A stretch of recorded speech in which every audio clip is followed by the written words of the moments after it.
மக்கள் விரும்பலங்கும் போது மத்திய அரசு அதை எடுத்துகிட்டு போக வேண்டியதானே. இன்னும் எதுக்கு நாங்கள் போராட விடாமல் எந்த அரசு ஆட்சி நடக்குதோ அந்த அரசு தான் நல்ல அரசு, நல்ல ஆட்சி. மக்களை தொடர்ந்து போராட விடக்கூடிய அரசுகள் வந்து நல்ல அரசோ நல்ல ஆட்சியோ கிடையாது. தாவேக்காவையும் சொல்றதை எடுத்துக்கலாமா? இப்போ காவல்துறையே இந்த மாதிரி அடிக்கிறாங்க, மாணவர்களையே இந்த மாதிரி துன்புறுத்துறாங்க அப்படின்னு அவர் கேட்டு டைரக்டா ஆக்ஷன் எடுக்கலாம்ல, அதையும் அவர் பண்ண மறுக்கிறாரு. ஒரு சில ஊடகங்கள் காவல்துறை தவறு செய்துன்னு சொல்லுது. இன்னொரு சில ஊடகங்கள்னா சொல்றாங்க மாணவர்கள் வன்முறையில் ஈடுபட்டாங்கன்னு சொல்லுது. இந்த போராட்டக்காரர்கள் வன்முறையில் ஈடுபட்டாங்க, பொது சொத்துக்கு சேதம் ஏற்படுத்தினாங்க. இருவிதமான கருத்துக்களில் சொல்றீங்க. சரியா தப்பான ஆராய்ந்து அதை நடவடிக்கை எடுக்க வேண்டிய இடத்துல அவர் தானே இருக்காரு. நான் என்ன சொல்றேன்னா, போராட்டம் பண்ற அளவுக்கு வந்து துறைகள் வந்து விடக்கூடாது. முதல்வர் விஜய் அவர்களுக்கும் இது பொருந்துமா நான் கேட்கிறேன். யார் முதலமைச்சரா இருந்தாலும் அதுதான். நீங்க ஏன் விஜயை மட்டும் கொண்டாந்து இழுத்து என்ன ஒம்பளை மாட்டி விட பாருங்க.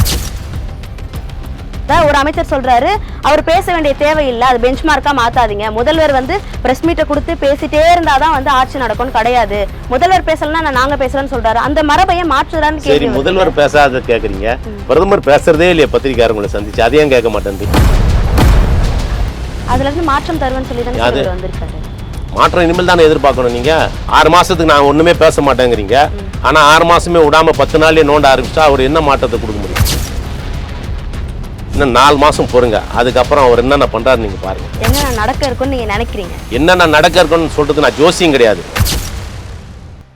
ஆச்சி மசாலா, எந்த சமையலும் ருசி தேடும் ரகசியம். 20 ரூபாய். லலிதா அங்கமெல்லாம் தங்கம் ஆடி ஆஃபர். எந்த நகை எடுத்தாலும் சேதாரத்துல 1% கம்மி. அது மட்டும் இல்ல, பழைய நகைக்கு கிராமுக்கு 150 கூடுதலாவும் தரும். லலிதா ஆஃபரோட கம்பேர் பண்ணுங்க. போத்தீஸின் ஆடி தள்ளுபடி 5 முதல் 50% வரை மற்றும் இந்த ஆடிக்கு 3 சிறப்பு சலுகைகள். குமுதம் ரிப்போர்ட்டர் நேயர்களுக்கு வணக்கம்.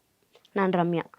இன்று நாம் சந்திக்கவிருக்கும் சிறப்பு விருந்தினர் மதிமுகவின் துணை பொதுச் செயலாளரும் சென்னை மாநகராட்சியின் மாமன்ற உறுப்பினருமான சு ஜீவன் அவர்கள் நம்மோடு இணைந்திருக்கார். வணக்கம் சார்.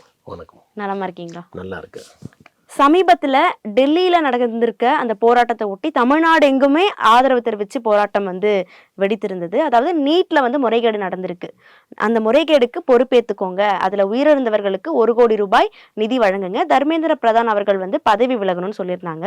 அந்த 3 கோரிக்கைகளையும் இன்றைக்கு ஒன்றிய அரசு ஏற்றிருக்கிறதாவே பார்க்க முடியும். நீங்க வர்றதுக்கு சில மணி துளிகள் முன்னாடி தான் தர்மேந்திர பிரதான் பதவி விலகியிருக்காரு, ராஜினாமா செய்திருக்காருன்ற செய்தி வந்திருக்கு. எப்படி பாக்குறீங்க இந்த விஷயத்தை? இல்ல, அவர் பதவி விலகி இருக்கிறார் அப்படிங்கிறத விட 2017 வந்து நீட் வந்தது.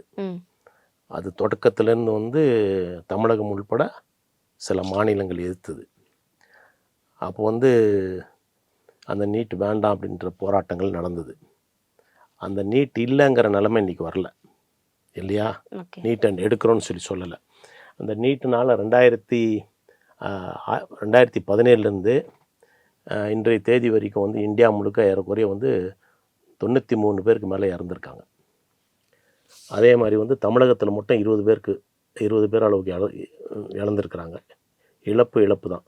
பொதுவாக வந்து ஒரு ஜனநாயக நாட்டில் பெரும்பான்மையான மக்கள் வந்து எதை ஏற்றுக்கலையோ அது ஜனநாயக அரசு வந்து அமுல்படுத்தணும்னு முயற்சிக்கூடாது. ஆனால் 2017 தொடர்ந்து இதை பிடிவாதமாக வந்து அமுல்படுத்தி இத்தனை உயிர் இழப்புக்கு காரணமாயிருக்காங்க. அத்தனை 93 குடும்பங்களுடைய பெற்றோர்களுக்கு பிள்ளைகள் இல்லாமல் இந்த அரசுகள் ஆக்கியிருக்காங்க. அதனால் எங்களுடைய மறுமலர்ச்சி திராவிட முன்னேற்ற கழகத்தினுடைய கோரிக்கை, உயிரினும் மேலான தலைவருடைய கோரிக்கை என்னென்னா, இந்த நீட்டு முற்றிலும் அகற்றப்பட வேண்டும். அதே நேரத்தில் இன்றைக்கி பதவி ராஜினாமா பண்ணியிருக்கிறவர் இன்னொரு 5 நாளைக்கு முன்னாடி 6 நாளைக்கு முன்னாடி பண்ணியிருந்தால் அவ்வளோ பெரிய சேதம் ஆகிருக்காதுல்ல, இவ்வளோ பெரிய ரணகலம் ஆகிருக்காதுல்ல. ஒரு ஒன்றுபட்ட மக்கள் சக்திக்கு வந்து அவங்க வந்து அடிபணிஞ்சு போகணும்னு சொல்ல, அவங்களுடைய உணர்வுக்கு வந்து மதிப்பு கொடுக்கணும். அது இனியாவது வந்து மத்திய அரசு அந்த ஒன்றுபட்ட சக்திக்கு வந்து மதிப்பளிக்கக்கூடிய மனோநிலைக்கு வரணுன்றது தான் எங்களுடைய வேண்டுகோள். இப்போ தர்மேந்திர பிரதான் அவர்கள் பதவி விலகியதுனால, ராஜினாமா செய்ததால நீட் வந்து இதுக்கப்புறம் இருக்காது அப்படின்ற ஒரு கேள்வி எழும்புது இல்லையா? இல்லை, இருக்காதுன்னு சொல்லவே இல்லையா அவங்க. ஓகே. தமிழ்நாடு பொறுத்த வரைக்கும் அந்த கோரிக்கையை தானே முன் வச்சுட்டு இருக்காங்க. அந்த கோரிக்கை தான் முன் வச்சுட்டு இருக்காங்க. 2021 தமிழக சட்டமன்ற தேர்தல் அப்போ திராவிட முன்னேற்ற கழகத்தினுடைய தலைவர் தளபதி மு க ஸ்டாலின் அவர்களும் தன்னுடைய தேர்தல் அறிக்கையில் அதான் சொன்னாங்க. நாங்கள் வந்து ஆட்சிக்கு வந்தோடனே முதல் கையெழுத்து வந்து நீட்டை வந்து முற்றிலுமாக அகற்றக்கூடிய தீர்மானமாக எங்களுடைய இதாக முடிவு நாங்கள் எடுப்போம் அப்படின்ற மாதிரி சொன்னார். அவங்களும் 5 வருஷம் ஆண்டுட்டு போயிட்டாங்க. அந்த 5 வருஷம் ஆண்ட காலத்தில் நீட்டு பற்றின எந்த சத்தமும் இல்லை, எதுவும் இல்லை. ஆக வந்து வெறும் வந்து ஆட்சிக்கு வரதுக்கு முன்னாடி ஒரு மாதிரி பேசுகிறது, ஆட்சிக்கு வந்ததுக்கு பிறகு ஒரு மாதிரியாக நடந்துக்கிறதுங்க வந்து அரசியல் கட்சிகளுடைய வழக்கமாக இருக்குது. நான் தாவேக்காவையும் சொல்றதா எடுத்துக்கலாமா? பொதுவாகவே சொல்கிறேன், நான் தாவேக்கா திமுகன்னு இல்லை, பொதுவாகவே சொல்கிறேன். அதாவது மக்களுக்கு நாம் இந்த வாக்குறுதி கொடுத்துருக்கோம். எந்த வாக்குறுதி கொடுத்தா அந்த வாக்குறுதி வந்து நிறைவேற்ற முடியாத சாத்தியங்கிறது வந்து யோசனை பண்ணி பார்க்கணும். நீட்டுங்கிறது வந்து மத்திய அரசு கொண்டு வந்தது. இவங்க நாங்கள் ஆட்சிக்கு வந்தோடனே எடுத்துருவோம்னு சொல்கிறது எப்படி சாத்தியமாகும்? அப்போ சாத்தியமில்லாத விஷயத்தை வந்து தவறான வாக்குறுதிகளை வந்து மக்களுக்கு கொடுக்கக்கூடாது. இப்போ தொடர் போராட்டங்கள் மூலியமா வந்து பணிஞ்சிருக்காங்க இல்லையா, அந்த மாதிரி தொடர்ந்து போராட்டம் பண்ணா பணியும் அப்படின்ற நம்பிக்கையில சொல்லலாம் இல்லையா? இன்னும் எத்தனை உயிரை இழக்கிறது? ஏற்கனவே 93 குடும்பத்தில் பிள்ளைங்க இல்லாமல் போயிட்டாங்க. இன்னும் தொடர்ந்து வந்து இந்த மக்கள் போராடிக்கிட்டே இருக்கணுமா? போராடிட்டு உயிரை விட்டுக்கிட்டே இருக்கணுமா? யாரோ ஆள்றவங்க ஆண்டுக்கிட்டே இருப்பாங்க, அனுபவிக்கிறவங்க அனுபவிச்சுட்டே இருப்பாங்க. நடுத்தர மக்கள், அடித்தட்டு மக்கள் வந்து தொடர்ந்து பாதிப்புக்குள்ளாகிட்டே இருக்கணுமா? மக்கள் விரும்பலைங்கும் போது மத்திய அரசு அதை எடுத்துகிட்டு போக வேண்டியதானே. இன்னும் எதுக்கு நாங்கள் போராடணும்? எங்களை போராட விடாமல் எந்த அரசு ஆட்சி நடக்குதோ அந்த அரசு தான் நல்ல அரசு, நல்லாட்சி. மக்களை தொடர்ந்து போராட விடக்கூடிய அரசுகள் வந்து நல்ல அரசோ நல்லாட்சியோ கிடையாது. இப்போ இனியாவது வந்து மத்திய அரசு இந்த நீட்டை வந்து முற்றிலும் நீக்கணுங்கிறது இந்த நேரத்தில் குமுதம் டிவி மூலியமாக நான் மத்திய அரசுக்கு கோரிக்கையாக வைக்கிறேன். ஓகே சார், போராட விடாம மக்களை வந்து பாத்துக்கணும் அப்படின்னு சொல்லியிருக்கீங்க. பட் போராட்டம் பண்ணக்கூடிய ஒரு நிலைக்கு வந்துட்டாங்க அப்படின்னும் போது அந்த போராட்டத்தை தடுக்கக்கூடிய ஒரு அரசா இருக்குதுன்னும் போது அது எப்படி பாக்குறது? தமிழ்நாட்டிலையும் போராட்டம் பண்ணக்கூடிய மாணவர்களை அதாவது அடாவடித்தனமா காவலர்கள் அணுகிறத பார்க்க முடியுது. இப்ப இந்த மாதிரி அணுகுமுறை இருக்குல்ல, அதை எப்படி பார்க்குறீங்க? இல்லை, பொதுவாக வந்து எந்த அரசு ஆட்சிக்கு வந்தாலும் அந்த அரசுகள் வந்து அப்படி தான் செய்வாங்க. போராட்டக்காரர்களை அடக்கிறதும் ஒடுக்கிறதும் தான் வந்து அரசுகளுடைய முதல் தலையாய கடமையாக இருக்கும். ஆனால் அது நியாயமான ஒரு அணுகுமுறையா? நியாயமான அணுகுமுறை கிடையாது. நாங்கள் இப்போ வந்து சாஞ்சிக்கு போனோம். ராஜபக்சேவை எதிர்த்து வந்து போராட்டம் பண்ணுறதுக்கு 21 பேருந்தில் ஏறக்குறைய ஒரு 10 காரில் சென்னையிலேருந்து 4 மாநிலங்களை கடந்து சாஞ்சிக்கு போனோம். பச்சிச்சோலாங்கிற இடத்துல வந்து எங்களை காவல்துறையும் மாவட்ட ஆட்சியரும் மடக்கிறாங்க. நாங்கள் இப்போ தலைவர், அன்றைய எம்பி கணேசமூர்த்தி, நாங்கள் ஒரு 4-5 பேர் வந்து ஒரு கிலோமீட்டருக்கு அந்த பக்கம் வாகனங்களை நிறுத்திட்டு காவல்துறை அதிகாரி மாவட்ட ஆட்சியர்கிட்ட போகிறோம். போனோடனே அவங்க என்ன பண்ணாங்க, புடைசூழ காத்துனுக்குறாங்க காவல்துறை. முதல்ல என்ன பண்ணாங்க, அவங்க தலைவர் வைகோக்கு ஒரு மாலையை போட்டாங்க. அதுக்கு பிறகு ஒரு பூங்கொத்தை கொடுத்தாங்க. பூங்கொத்தை கொடுத்த பின்னாடி என்ன விஷயம், எதுக்காக எங்களை மடக்குறீங்கன்னு தலைவர் கேட்குறாரு. அப்போ அவங்க சொல்கிறாங்க, உலகளாவிய தலைவர்கள் வராங்க, அதனால் இதுக்கு மேலே நீங்கள் உங்களை அனுமதிக்க முடியாது, 144 தடை உத்தரவு போட்டுக்கிறோன்னு சொல்கிறாங்க. அதுக்கு பிறகு மீறி போனால் என்ன பண்ணுவீங்கன்னு தலைவர் கேட்குறாரு. மீறி போனால் கைது பண்ணுவோம்னா, நான் எங்கள் தோழர்கிட்ட கலந்து பேசி வரோம். மறுபடியும் 1 கிலோமீட்டர் நடந்து போகிறோம், ஊர்வலமாக வரோம். நாங்கள் ஒரு இடத்துல உட்காடுறோம். உட்கார்ந்தோடனே அந்த மாவட்ட ஆட்சியரையும் காவல்துறை கண்காணிப்பாளர்னு சொல்கிறார், நானும் இதை தாண்டி வரமாட்டேன், நீயும் இதை தாண்டி வரக்கூடாது, மீறி நடக்கிற இங்கே அத்தனை ரத்த கல்லறைக்கு நீ தான் பொறுப்புன்றாரு. எங்களை 2 நைட்டு 3 பகல் அங்கே இருக்க விட்டாங்களா? காவல்துறை வலுக்கட்டாயமாக கைது பண்ணல. ஒரு போராட்டத்தினுடைய நியாயமான உணர்வுகளை மதித்து எந்த ஒரு அரசும் வந்து போராட அனுமதிக்கணும். அது அனுமதிக்கக்கூடிய சூழல் இல்லைன்னு சொன்னால் அங்கே வன்முறைங்கிறது தவிர்க்க முடியாதாயிடும். நெல்சன் மண்டேலா சொல்லியிருக்காரு, நான் எந்த ஆயுதத்தை எடுக்கணும் அப்படின்றத நான் முடிவு பண்ணுறதில் என்னுடைய எதிரி தான் முடிவு பண்ணுறேன். இதுதான் வந்து அரசுக்கும் மக்களுக்கும் போராட்டக்காரர்களுக்கும் உள்ள இது இடைவெளி. நீங்கள் வந்து நான் போராட்டம் பண்ண போகிறங்கும் போது என்னுடைய போராட்டத்தினுடைய நோக்கத்தை என்னை கூப்பிட்டு பேசிட்டா பிரச்சனை தீர்ந்துருதுல. நீங்கள் என்ன வீதியில் இறங்க விடக்கூடாதுல்ல. அதுதான் நல்ல அரசுக்கு அடையாளம். ஆனால் இந்த போராட்டமானது ஒரு பிரிவினையை தூண்டக்கூடிய விதமாக தான் இருக்கு அப்படின்னு சொல்லி பாரதிய ஜனதா கட்சி சார்பில் ஒரு பக்கம் சொல்லிட்டே இருந்ததை பார்க்க முடியுது. என்ன பிரிவினை? இது வந்து ராகுல் காந்தி வந்து பிரிவினை தூண்டுறதுக்காக தான் இந்த மாதிரி விஷயங்களை வந்து தூண்டி விடுறாரு மக்களை. இது வந்து நீட் அப்படின்றது வந்து மக்களுக்கு முறைகேடு நடந்திருக்குன்னா அது பேசலாம், இந்த மாதிரி போராட்டம் செயல் வடிவம் பெற்றதை வந்து ஏத்துக்க முடியாதுன்னு சொல்லி பேசினாங்க. முறைகேடு நடக்காம பார்த்துக்க வேண்டியதான் அரசனுடைய கடமை. முறைகேடு நடந்த பிறகு பேசலாங்கிறது ஒரு அரசுடைய கையாளாகத்தனம் தானே. என் வீட்டில் என் குடும்பத்தில் வந்து நான் குடும்ப தலைவனாக இருக்கிறேன்னா எந்த தவறும் நடக்காமல் பார்த்துக்க வேண்டியதான் என்னுடைய பொறுப்பு, என்னுடைய கடமை. ஒரு தவறு நடந்துருச்சு பேசிக்கலாங்கிறது குடும்ப தலைவனுக்கு அழகே இல்லையா? இப்போ மோடி வந்து ஒன்றியத்தினுடைய தலைவர் இல்லையா? அப்போ தவறு நடக்காமல் பார்த்துக்க வேண்டியது அவங்க கடமை இல்லையா? தவறு நடந்துருச்சு பேசிக்கலான்னு என்ன அர்த்தம்? ஓகே, இப்போ இது வரைக்குமே பாரதிய ஜனதா கட்சியினுடைய வரலாற்றிலையும் சரி, ஒன்றிய அரசின் வரலாற்றிலும் சரி, ஒரு போராட்டத்தின் மூலமாக அவங்க பணிந்ததா வரலாறுலேயே இல்லை அப்படின்ற ஒரு விஷயம் பார்க்கப்படுது. பட் முதல் முறையாக இன்றைக்கு போராட்டத்தின் விளைவாக அவங்க வந்து ராஜினாமா செய்திருக்காங்க. கோரிக்கைகளை ஏற்று இந்த அரசு வந்து பணிஞ்சிருக்குன்ற விஷயம், இது எப்படி பார்க்குறீங்க? இது கரெக்டாக இருக்கா? ஆரோக்கியமாக போயிட்டு இருக்கா? இல்லை, நீங்கள் வந்து பிஜேபி அரசு பணிஞ்சிருக்கிறதா நான் பார்க்கல, ஓகே பதுங்கியிருக்கிறதா தான் பார்க்குறேன். ஓகே இதுக்கு மேலே என்ன தெரியுமா நடக்கும்? இன்றைக்கி சொல்கிறேன் கேளுங்க. இன்றைக்கி இதுக்கு மேலே என்ன நடக்கும்னா, இந்த போராட்டக்காரர்களுக்கு பூரா தேடி தேடி வேட்டையாடுவாங்க. போராட்டக்குழு தலைவர்களை நசுக்குவாங்க, அச்சுறுத்துவாங்க, பயமுறுத்துவாங்க.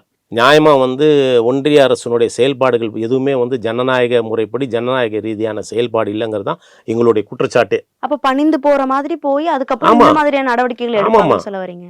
ஒரே ஒரு உதாரணத்துக்கு சொல்கிறேன். நெய்வேலியில் ஒரு போராட்டத்தில் காவல்துறைக்கும் எங்களுக்கும் வந்து வாக்குவாதம் ஏற்பட்டு போச்சு. எங்களை என்ன பண்ணுறாங்க, கைது பண்ணுறேன்னு சொல்லிட்டாங்க. கைது பண்ணுறேன்னு சொல்லும்போது, நீ என்ன கைது பண்ணுறது, நாங்களே கைதாகிறோன்னு சொல்லி மண்டபத்தில் உள்பூட்டு நாங்களே பூட்டிட்டோம்.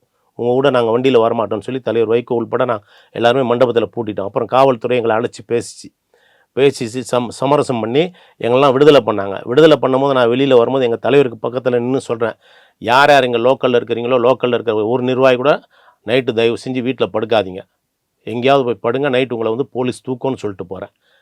நாங்கள் சென்னை வந்து சேரல. நைட்டு 1:30 மணிக்கு மாவட்ட செயலாளர் ஃபோன் பண்ணுறார். ஃபோன் பண்ணி, அண்ணா நீங்கள் சொன்ன மாதிரி நம்ம ஆளுங்க 11 பேரை தூக்கிட்டாங்கண்ணே அப்படின்னாங்க. இதுதான் வந்து சட்டம், இதுதான் பண்ணும். அதனால் வந்து அவங்க வந்து கல்வி அமைச்சர் வந்து ராஜினாமா பண்ணிட்டாரு, அதனால் போராட்டக்காரங்க போராட்டத்தை வாபஸ் வாங்கிட்டாங்கன்னா, அவங்க வாபஸ் வாங்கிட்டாலும் அவங்கள வந்து காவல்துறை விரட்டி விரட்டி வேட்டையாடும். அரசு அதுதான் செய்யும். நீங்கள் வேணா பாருங்கள். அப்படி நடக்கலைன்னா என்னை கூப்பிட்டு, அப்படி நடக்கலையே நீ ஏன் போய் சொல்லிட்டு போனேன்னு என்னை கூப்பிட்டு கேளுங்க. ஏன்னா 46 வருஷம் எனக்கு வந்து இந்த போராட்ட காலத்தில் அனுபவம் உண்டு. காவல்துறை என்ன பண்ணோம், அரசு எப்படி ஏவுங்கிறது எனக்கு தெரியும். என்னை அடக்கணும்னு நினச்சா நான் செய்யாத குற்றத்துக்காக நீ குற்றம் செஞ்ச விசாரணைக்கு வான்னு கூப்பிட்டு போவாங்க. 8 நாள் 10 நாள் என்னை சித்திரவதை பண்ணி பணிய வைக்கிறதுக்கு முயற்சி பண்ணுவாங்க. அது வந்து அந்த விசாரணைக்கு போகிறவனுடைய மன உறுதியை பொறுத்து அவன் தப்பிக்கிறதும் இல்லை அவங்க வலையில் மாட்டிக்கிறதும் விசாரணைக்கு போகிறவனுடைய மன உறுதியை பொறுத்து தான் இதெல்லாம் நடக்கும். ஒரு பகீர்னு ஒரு விஷயத்த சொல்லியிருக்கீங்க. ஆக்சுவலா இது வந்து அவங்க பணிஞ்சு போகல, பதுங்கி இருந்து பாய போறாங்க. பொறுத்திருந்து தான் பார்க்கணும் அவங்க என்ன பண்ண போறாங்க அப்படின்னு சொல்லிட்டு.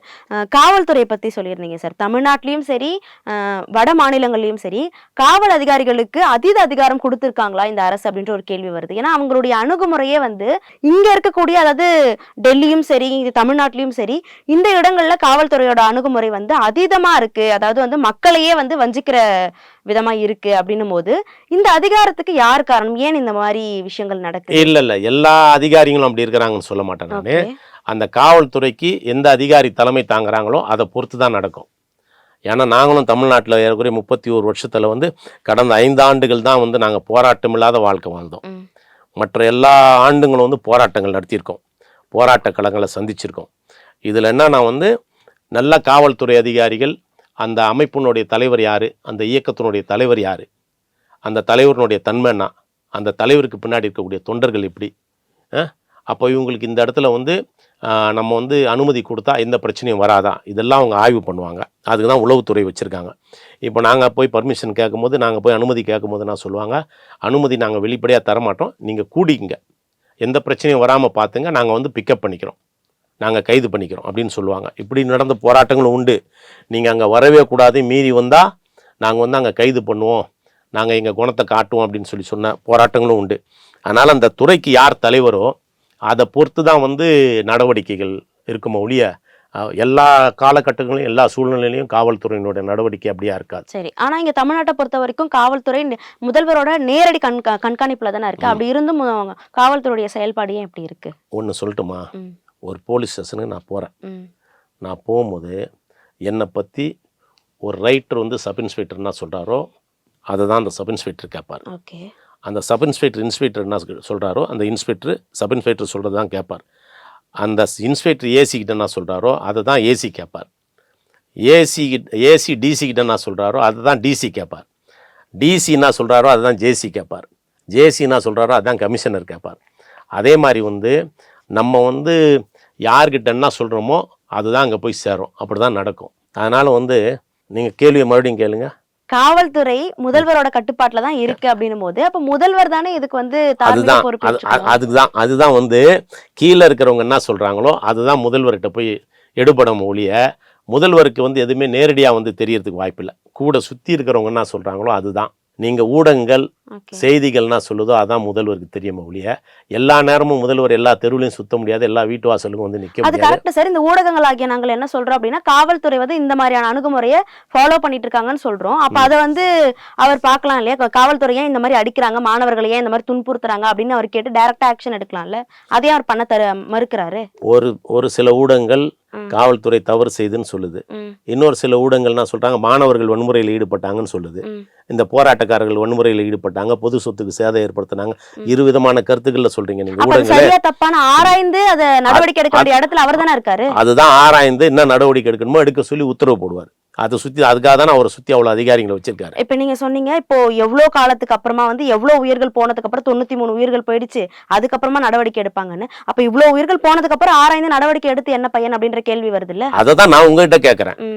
நீட்டை வந்து தொடக்கத்திலே வந்து 2017 எதிர்க்கும் போது 2017 எதிர்க்கும் போதே நீட்டை எடுத்திருந்தா இவ்வளவு உயிர்கள் போயிருக்காது, அத்தனை 93 குடும்பங்களுக்கு பிள்ளைகள் இல்லாம போயிருக்க மாட்டாங்க. அந்த கேள்வி முடிஞ்சிச்சு. நான் போராட்டம் பண்ற ஏதோ ஒரு இஷ்யூக்கு போராட்டம் பண்றாங்க, அது நீட்டா இருக்கட்டும் அல்லது வந்து செவிலியர்களா இருக்கட்டும் ஆசிரியர்களாகட்டும் போராட்டம் பண்றாங்க. அந்த போராட்டத்துக்கு காவலரோட அணுகுமுறை இப்படி இருக்கு அப்படின்னும் போது அவர் தான் ஆராய்ந்து டிலே பண்றாங்க போது இன்னொரு உயிர் பறி போகாதா. நான் என்ன சொல்றேன்னா போராட்டம் பண்ற அளவுக்கு வந்து துறைகள் வந்து விடக்கூடாது. அதுக்கு முன்னாடியே அவங்களுடைய கோரிக்கை என்னன்னு தெரிஞ்சு அவங்களை கூப்பிட்டு பேசி சமரசம் பண்ணணும். நீங்க ஏன் போராட்டம் அளவுக்கு போறீங்க? அப்ப முதல்வர் விஜய் அவர்களுக்கும் இது பொருந்துமா நான் கேக்குறேன். முதல்வர் விஜய் இல்ல, யார் முதல்வரா இருந்தாலும் யார் பிரதமரா இருந்தாலும் அதுதான். அப்ப அவரும் அது புரியுதா? நான் என்ன சொல்றேன்னா இப்ப வந்து முதல்வர் வந்து ஒரு உச்சத்துல இருக்காரு, அவருக்கு கீழே தான் ஒவ்வொரு துறையும் இருக்குது, அவருடைய கட்டுப்பாட்டில் தான் காவல்துறை இருக்குது. ஒரு போராட்டம் பண்ண போறாங்கன்னா போராட்டம் பண்ண போற குழுவை வந்து அனுமதி கேட்கும் போதே நீங்க எதுக்காக போராட்டம் பண்றீங்கன்னு சொல்லி கேட்டு இன்னாருடைய போராட்டமா சரி நான் அந்த அமைச்சருக்கு பரிந்துரை பண்றேன், இல்ல சம்பந்தப்பட்ட துறைக்கு பரிந்துரை பண்றேன், நீங்க போய் பேசுங்க, பேச்சுவார்த்தை நடத்துங்க, அதுக்கப்புறம் அது இல்லைன்னா போராட்டம் பண்ணுங்க அப்படின்னு சொல்லணும். இவங்க என்ன பண்ணுவாங்க, போராட்டம் கடிதம் கொடுத்தவொடனே வாங்கிடுவாங்க. அனுமதி இருக்கா இல்லையாங்கிறது எப்போ சொல்லுவாங்கன்னா போராட்டத்துக்கு முதல் நாள் நைட்டு 11 மணிக்கு தான் சொல்லுவாங்க. நாளை நீங்கள் அனுமதி கேட்டதையும் உங்களுக்கு அனுமதி இல்லை, உங்கள் அனுமதி மறுக்கப்படுகிறது, இல்லைனா நீங்கள் வந்து இந்த போராட்டத்தை இந்த விதிமுறைகளின் கீழ் கட்டுப்பட்டு நடக்கணும். அது விஜய்க்கு மட்டும் இல்லை, யார் முதலமைச்சராக இருந்தாலும் அதுதான். நீங்க ஏன் விஜயை மட்டும் கொண்டாந்து இழுத்து என்ன ஒம்புல மாட்டி விட பாக்குறீங்க? எப்ப யார் முதல்வராக இருந்தாலும் அதுதான். அது விஜய்க்கு மட்டும் மாண்புமிகு விஜய்க்கு மட்டும் பொருந்தும்னு சொல்ல, மாண்புமிகு மு.க. ஸ்டாலினுக்கும் பொருந்தும், மாண்புமிகு முத்தமிழறிஞர் கலைஞருக்கும் பொருந்தும், மாண்புமிகு செல்வி ஜெயலலிதாவுக்கும் பொருந்தும், யாரெல்லாம் முதலமைச்சராக இருந்திருக்காங்களோ எல்லாருக்குமே பொருந்தும். அதுல இருந்து மாற்றம் தருவேன்னு சொல்லி தானே வந்திருக்காரு. மாற்றம் இனிமேல் தானே எதிர்பார்க்கணும். நீங்க 6 மாசத்துக்கு நான் ஒண்ணுமே பேச மாட்டேங்கிறீங்க, ஆனா 6 மாசமே விடாம 10 நாள்லயே நோண்ட ஆரம்பிச்சா அவர் என்ன மாற்றத்தை கொடுக்க முடியும்? அது சட்ட ஒழுங்குக்கு நம்ம எப்படி டைம் கொடுக்க முடியும்ன்ற கேள்வி வருது. அவ்வளவு பேர் செத்துட்டு இருப்பாங்க, அதனால வரைக்கும் பொறுத்து இருந்து வெயிட் பண்ணி நம்ம கேள்வி கேட்க முடியும். இந்த நீட் போராட்டத்துல இப்போ இவர் ஆட்சியில வந்து எந்த சாவும் ஏற்படல. இல்ல, நான் சட்ட ஒழுங்கு குறித்து பேசிட்டு இருக்கேன். சட்ட ஒழுங்கு கொடுத்தா குழந்தைகள் பாலியல் வன்புணர்வுக்கு ஆளாவறாங்க, இன்னொரு இடத்துல வந்து கொலை இதெல்லாம் நடந்துட்டு இருக்கு, அதுக்கெல்லாம் வந்து அக்கௌண்டபிலிட்டி கூட எடுத்துக்க மாட்டேங்கிறாரு. இதுக்கெல்லாம் காரணம் வந்து ஒரு அரசனுடைய தலைமையோ காவல்துறையோ கிடையாது, தனி மனித ஒழுக்கமின்மை தான் இதெல்லாம் இந்த கேடுகளுக்கு. ஆனா இவங்களுக்கும் பொறுப்பு இருக்குல்ல, பொறுப்பு இல்லன்னு நம்ம சொல்லி தட்டி கழிச்சிட முடியாதுல்ல. முதல்ல வந்து யார் அப்படி ஈடுபடுறானோ அந்த குடும்பத்துல இருக்கிறவங்களுக்கு தான் அது பொறுப்பு. குடும்பத்தில் இருக்கிறவங்க தான் முதல்ல வந்து தன்னுடைய பிள்ளைகளை தன்னுடைய குடும்பத்தை சார்ந்தவங்கள சரியான முறையில் வளர்க்கணும். ஏறக்குறைய ஒரு 8 கோடி மக்கள் இருக்கிற ஒரு நாட்டில் வந்து ஒரு முதலமைச்சர் மட்டும் எல்லாத்தையும் சரி பண்ணிட முடியாது. நீங்கள் ஒழுக்கங்கிறது கட்டுப்பாடுங்கிறது ஒவ்வொரு குடும்பத்திலிருந்து ஒவ்வொரு தனி மனிதன்கிட்ட வரணும். நீங்க அதுக்காக மொத்தமா வந்து ஒரு அரசியல் கட்சிகளையோ குறை சொல்றதுல வந்து ஏற்புடையது இல்லை, நான் அதை ஏத்துக்கவும் மாட்டேன். அது கரெக்ட் சார், தனி மனித ஒழுக்கம் கண்டிப்பா எல்லாருக்கும் வேணும், அது அவசியம் தான். இப்போ நம்ம நீட் விவகாரம் குறித்து பேசும்பொழுது தர்மேந்திர பிரதான் முன்னாடியே பதவி விலகி இருந்தா இவ்வளவு விஷயம் நடந்திருக்காது, இந்த அக்கௌண்டபிலிட்டியை அவர் முதலே எடுத்திருக்கணும்னு சொல்லியிருந்தீங்க.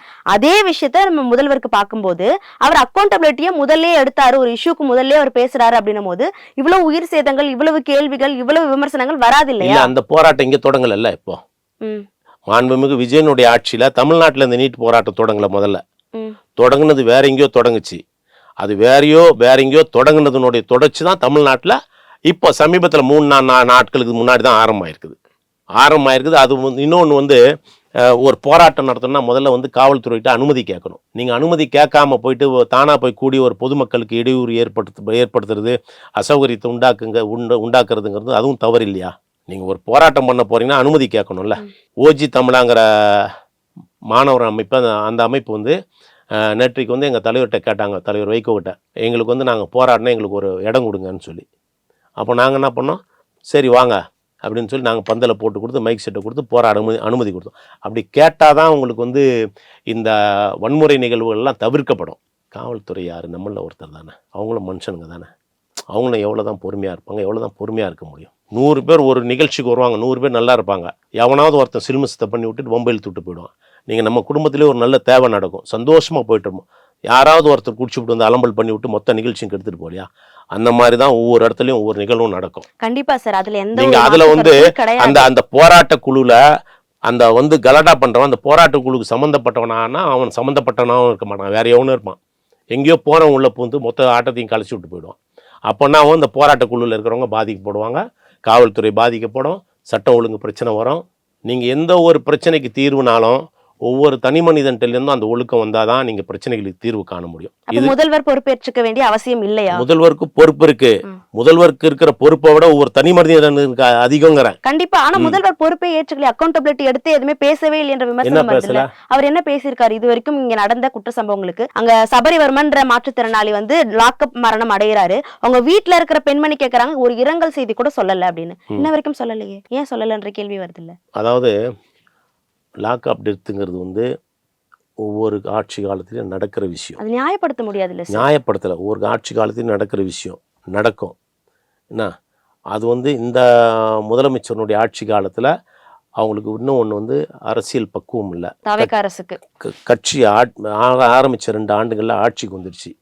அவங்களுக்கு வந்து நிலையான வழிகாட்டுதலுக்கான தெளிவான அதிகாரிகள் வந்து இன்னும் வந்து நியமிக்கப்படலை.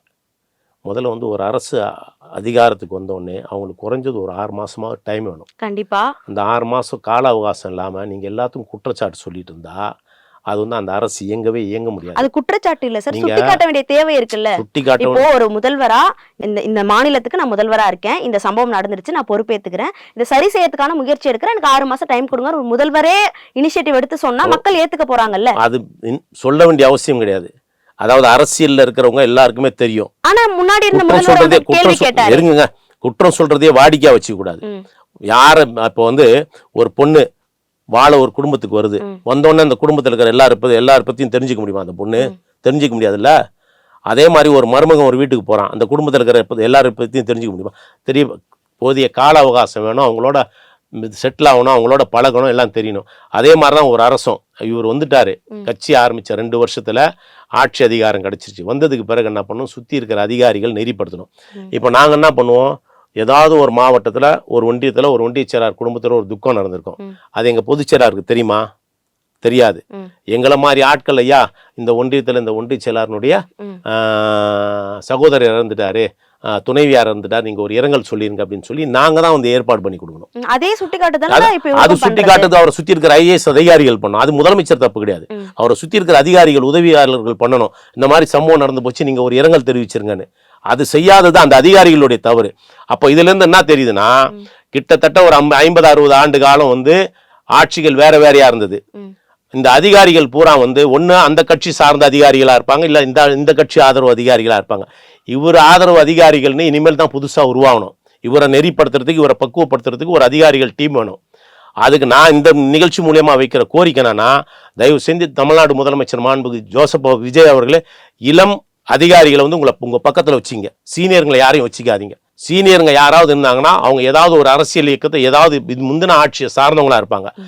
ஏன்னா இப்போ நான் முதலமைச்சர் ஆகிட்டேன்னு வச்சுங்க, நான் முதலமைச்சர் ஆனோடனே எனக்கு பக்கத்தில் ஒருத்தர் வருவார், ஐயா அவர் வந்து அந்த ஏற்கனவே இருந்த ஆட்சி அவருக்கு சப்போர்ட்டாக இருந்தவர், அதனால் அவரை வேற எங்கேயாவது போடுங்கன்னு சொல்லி இந்த அதிகாரி அந்த அதிகாரியை போட்டுக்கோ, அது இவர் நெருங்கிறதுக்கு பார்ப்பார்.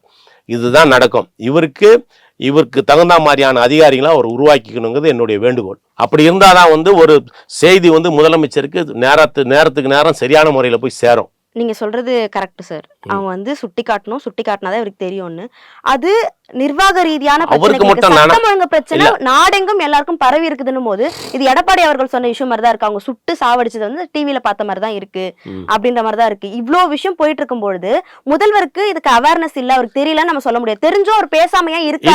இல்ல இப்ப தமிழ்நாட்டுல வந்து இந்த 2 மாசம் ஆட்சியில வந்து பெரிய சட்டம் ஒழுங்கு இதெல்லாம் கெட்டு போகல, பெருசாலாம் ஒண்ணும் கெட்டு போகல. இதை விட பெருசா கெட்டு போன பல உயிர்களை சுட்டு கொண்ட அரசெல்லாம் தான் இருந்திருக்குது. இதுக்கு அது கம்பேர் பண்ண எது முடியாதுல்ல சார். இதுக்கு அது கம்பேர் பண்ணல. நீங்க என்ன, அதாவது ஒரு அரசு மேல குற்றச்சாட்டுகளை சொல்லணுங்கிற நோக்கத்தோடயே வந்து நீங்க வந்து செயல்படக்கூடாது. குற்றங்களை சுட்டி காட்டலாம், குற்றங்களை சுட்டி காட்டி திருத்திக்க சொல்லலாம். அதை விட்டுவிட்டு அதுதான் சொல்றோம், நீங்க அக்கௌண்டபிலிட்டி எடுத்து பேசுங்கன்னு தான் சொல்றோம். அதையே பண்ண நீங்க உங்க ஊடகங்கள் மாட்டாங்க. எத்தனை ஊடகங்கள் சொல்லியிருக்கீங்க? எல்லாருமே கேட்கிறோமே, அமைச்சர்கள் தான் பேசுறாங்க. ஒரு அமைச்சர் சொல்றாரு அவர் பேச வேண்டிய தேவையில்லை, அது பெஞ்ச் மார்க்கா மாத்தாதீங்க. முதல்வர் வந்து பிரஸ் மீட்டை கொடுத்து பேசிட்டே இருந்தாதான் வந்து ஆட்சி நடக்கும்னு கிடையாது. முதல்வர் பேசலன்னா நாங்க பேசுறோம்னு சொல்றாரு. அந்த மரபையை மாற்றுறான்னு சரி, முதல்வர் பேசாத கேக்குறீங்க, பிரதமர் பேசுறதே இல்லையா பத்திரிகையாளர்களை சந்திச்சு? அதையும் கேட்க மாட்டேன்றீங்க. அதே ஃபாலோ பண்றாருன்னு கேக்குறோம். அப்ப இவரு அப்ப முதல்வர் நீங்க முதல்ல அவரை கேட்டுக்கணும். அவரை கேட்ட அப்புறம் இவரை கேளுங்க. கிட்டத்தட்ட 10 வருஷத்துக்கு மேல அவர் ஆண்டார்ல, அவரை கேட்க வேண்டியதானே? ஏன் ஒரு பத்திரிகையாளர் சந்திப்பு கூட நீங்க நடத்தலன்னு? அவரை கேட்க மாட்டேன்றீங்க. அவரை கேட்டா வேற மாதிரி ஆகும்னு சொல்லிட்டு அவரை கேட்கறது இல்ல. இவர் பாவம் இப்பதான் வந்திருக்காரு, அதனால இவர் வம்பு கெடுக்கலான்னு பாக்குறீங்களா? அப்ப அவர் பண்ணது அதே ஃபாலோ பண்றாரு. இல்ல அது இல்ல, நான் தான் திரும்பவும் சொல்றேன்ல, அவர் பக்குவப்படணும், அவரை நெறிப்படுத்தணும். அவரை நெறிப்படுத்துறதுக்கான அதிகாரிகள் அவரை சுத்தி இருக்கணும். நான் இப்போ சொல்லிட்டு போறேன் கேளுங்க. இப்போ ஏறக்குறைய ஒரு 2 மாசம் ஆகுது, இன்னும் 4 மாசம் பொறுங்க. அதுக்கப்புறம் அவர் என்னென்ன பண்றாரு நீங்க பாருங்க. என்னென்ன நடக்க இருக்குன்னு நீங்க நினைக்கிறீங்க? என்னென்ன நடக்க இருக்குன்னு சொல்றது நான் ஜோசியம் கிடையாது. ஆனா வந்து எல்லாமே கத்துக்கிட்டு எல்லாம் சரியா செய்வாருன்னு நான் சொல்றேன். அப்ப அஷூரன்ஸ் குடுக்குறீங்கல்ல இதெல்லாம் பண்ணுவாருன்னு சொல்லி? நான் வந்து கார்பரேஷன்ல கவுன்சிலர் ஆகி போகும்போது எனக்கு ஒண்ணுமே தெரியாது.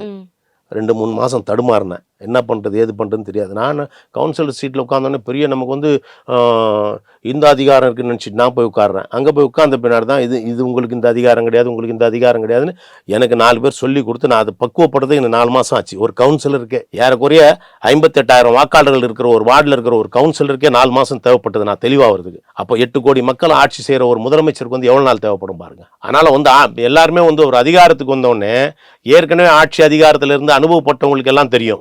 புதுசாக வரவங்களுக்கே இப்போ என்ன மாதிரி அவரை மாதிரி புதுசாக வந்து ஒரு அதிகாரத்துக்கு வரவங்களுக்கு தெரியாது.